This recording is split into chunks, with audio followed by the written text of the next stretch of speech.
Welcome to Self-Worth Club, the podcast that empowers you to believe in yourself and your work. Whether you're an aspiring entrepreneur, creative, or simply looking to cultivate greater self-worth, Self-Worth Club is for you. Join us each week as we empower you to believe in yourself and unlock your full potential. Hey, what is up? Thanks for being here for episode 8. This is going to be 6 questions that will change your life. We're going to jump right in. It's going to be short and sweet, but as always, very info-packed, and hopefully you take a lot away from it. And I would love to hear your feedback. So please message me on Instagram. Shout the pod out. It helps me so much. Okay, number 1. Who am I spending time with? There are 3 categories of people you could be spending your time with. People who are making you better, those who are making you worse, turning you down the wrong path, and those who are keeping you the same. In the first year or 2, really, of my growth journey, I heard a lot of, you've changed, you're different now, and some were in a good way, in a positive way, and some were in a bad way. And it's so crazy to me to hear that come out of people's mouth in a bad way, because it's like, you're supposed to change. That's always my response, right? Change is good. Change is inevitable. The only time it feels bad to them is when you no longer fit their narrative. Maybe you've stopped people pleasing and you're focusing on yourself. And now they're like bitter about it. You're no longer serving them in the way that you did. You're serving yourself. And that's a good thing. Don't let anyone tell you that's a bad thing. Okay? Number 2, is this something that I have control over? So many things in our life we have no control over. Other people's decisions, their motives, what they say, what they do, the weather, the past, the future. But we're always trying to control these things, right? What you can control is your own mindset, your attitude, the way you talk to yourself, the daily actions you take. Your own happiness is in your hands. If you ask yourself, is this something I control? And the answer is no, then you have to let go. It's pointless. Pointless. Number 3, what does my ideal day look like? Your morning routine, where you wake up, who you live with, what you do, how you move in your business at work. And there's a really good journal exercise to go with this that I want to explain real quick. And I call it like my perfect day, my ideal a day, whatever you want to say. But get out your journal and write it out in detail. What time do you wake up? Where are you? Who are you with? All those things. What is your routine like? Do you work out in the morning? Do you drink a smoothie on the porch? Like, what are you looking at? All the things, right? Every single detail you can think of. Write it all down. And then I want you to go back through and circle all of the things that you can make happen right now, even if it's a version of that thing, right? So, when I wrote this out recently, I said that I want to wake up like at the beach, at my beach house with Noah, my husband, and I want us to like make coffee and go out on the porch and have like a morning meeting and just like watch the ocean and just like hang out, right? And like get ready for the day. A version of what I can make happen now, like I can't go outside and see the ocean, right? And sit at my beach house. But I can go sit outside on the porch we have now in our backyard. We can make coffee together still. We can go sit out there still and have a morning meeting. Like a lot of it can happen. And this is exactly how you're going to create your ideal life and the ideal version of yourself, that alpha version of yourself that you see that you really want to reach, is by making these things happen now for yourself. Don't wait until circumstances are perfect.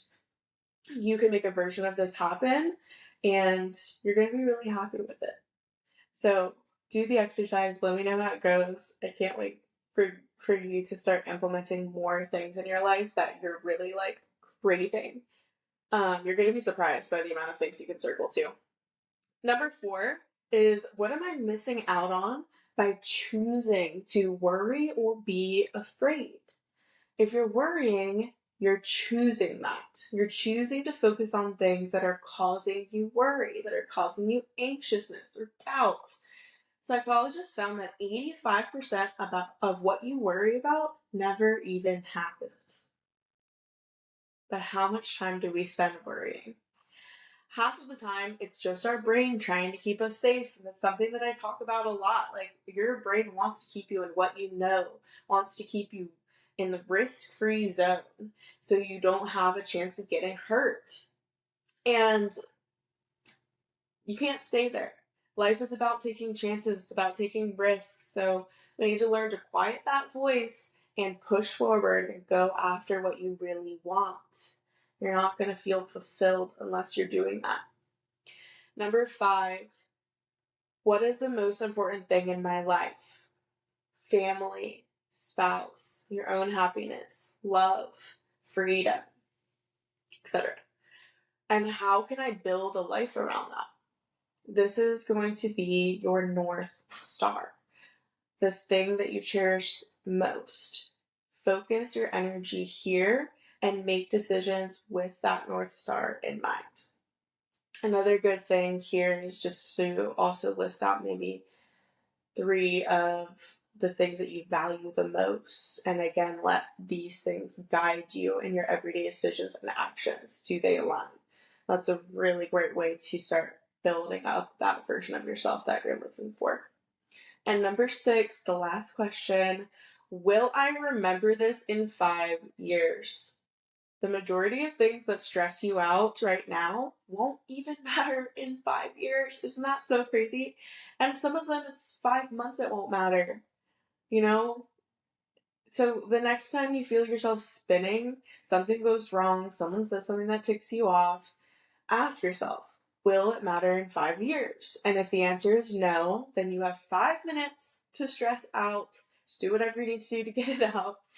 And then you need to go back to focusing on what you truly value, focusing on your North Star, and just on bringing that peace back into your life, that happiness. Like, there's so many things we stress out about that we do not need to worry about. They're not going to matter in 5 years. They're probably not even going to matter in 5 months or 15 minutes. And so just take time to recenter yourself and think about what is truly important to me. That's all 6. I want to leave you with something today, this week, to think about, and it's a quote from the book Journey to the Heart by Melody Beattie. Imagine all the possibilities. Think of all the possibilities for your life, for love, for work, for growth. Think of all the possibilities for adventure, for fun, and for service. This day, this week, this month, this year abounds with possibilities. Each task you have to do, each problem you encounter and need to solve abounds with possibilities. Your life abounds with possibilities. For a long time, we only saw some of the possibilities life held. We'd look at a situation and see possibilities for guilt, victimization, sadness, and despair. We tell ourselves there was only one choice, or no choice, or that something had to be done in a particular way. The hardest and dreariest way possible. We neglect to envision other options, the choices for joy, for making any event more fun, more pleasant, and more enjoyable. That's all for today. I will see you next Wednesday. Thank you so much for being here. Bye.